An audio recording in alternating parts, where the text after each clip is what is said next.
All right, homies. So here's the thing that I want y'all to understand, man. The way modern relationships are, it's just not what we're looking for as men. You understand? As men, what we're looking for is the ability to dominate our environment the same way we dominate it when we're single. Like, we don't want to invite a woman into our lives and we have to change a lot of things, man. Have to relinquish some control to a woman, man. Like, we just don't want to do that. We're not interested in doing that. And for that reason, we're not in relationships in this modern world because in this society, it has been perpetuated to women, and they continue to perpetuate the energy with their words and actions that they should be equal partners in relationships.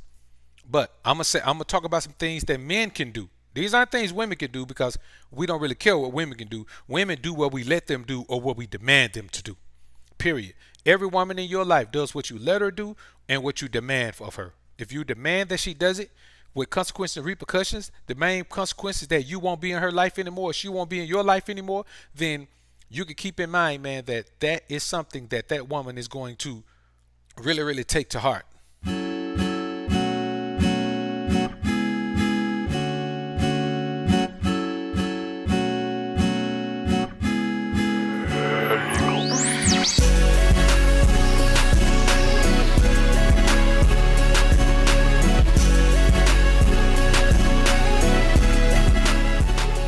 All right. So y'all roll with me, man. That sun, man, is giving us some real harsh light right now, man.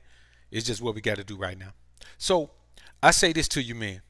When you put yourself in a situation as a man where you have built your life and created a life that is amazing for you, a phenomenal life for you, a life that you love, a life that you can handle, a life that you can that you can that's just amazing to you, a life that you feel like is the life that you've always dreamt of.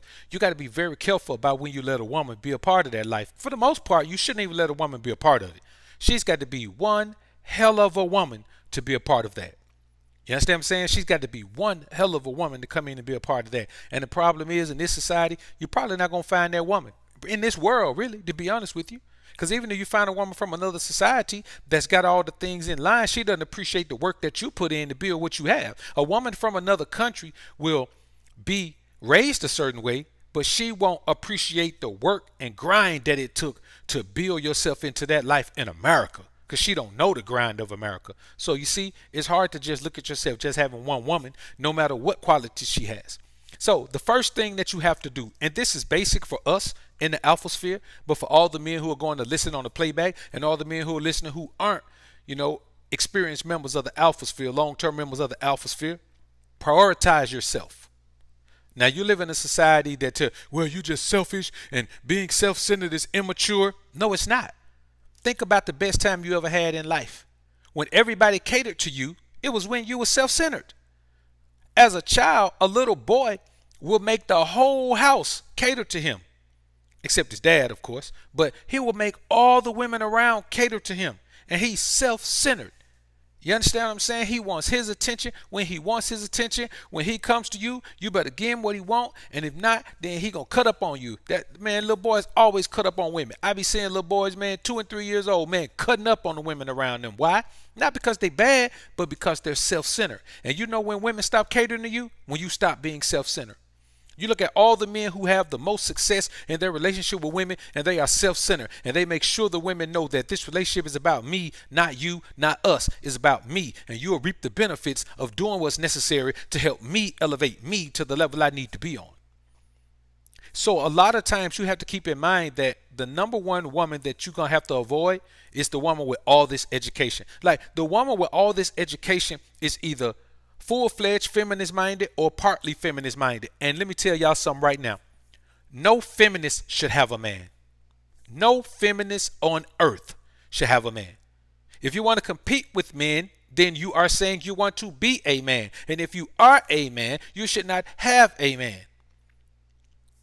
And if you're a woman, you can't say that that you're living an alternative lifestyle. You want a man. No, you want to be feminist. You want to fly the mantra that I want to compete with men. Then you shouldn't have, your punishment for being feminist should be that you can't get no man. That should be a law against a feminist getting a man, where that man and that woman shall be taken to the middle of the city and they shall be stoned until they die, so you can keep abomination and evil from the midst of you. Don't get it twisted though.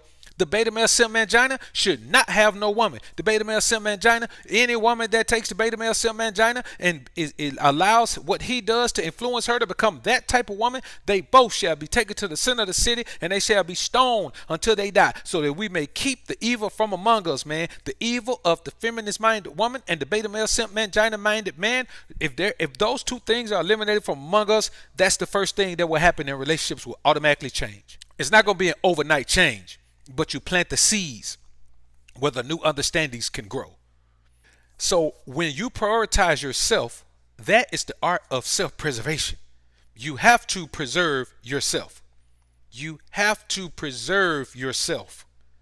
And when you preserve yourself, that means you avoid everything that keeps you from preserving yourself. That means you avoid everything that puts you in a frame of mind that's going to have you in a negative perspective, from viewing your own life from a negative perspective and viewing the world around you from a negative perspective based on your interaction with someone else. The way you view the world should be based on your understanding of self, your understanding of your goals, your understanding of your desires, your understanding of your ability to achieve those goals, how focused you're going to be, your determination, all of those things. You see how self-centered all of that sound? That's why you prioritize yourself.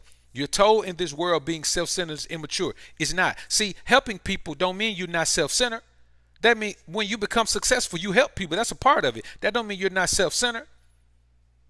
Because you're not going to give your last to someone. You're not going to put yourself in a bad situation to help someone. So you're still self-centered. Self-centered don't mean you never help nobody, never worry about nobody, never that. It means that the center of your world is yourself.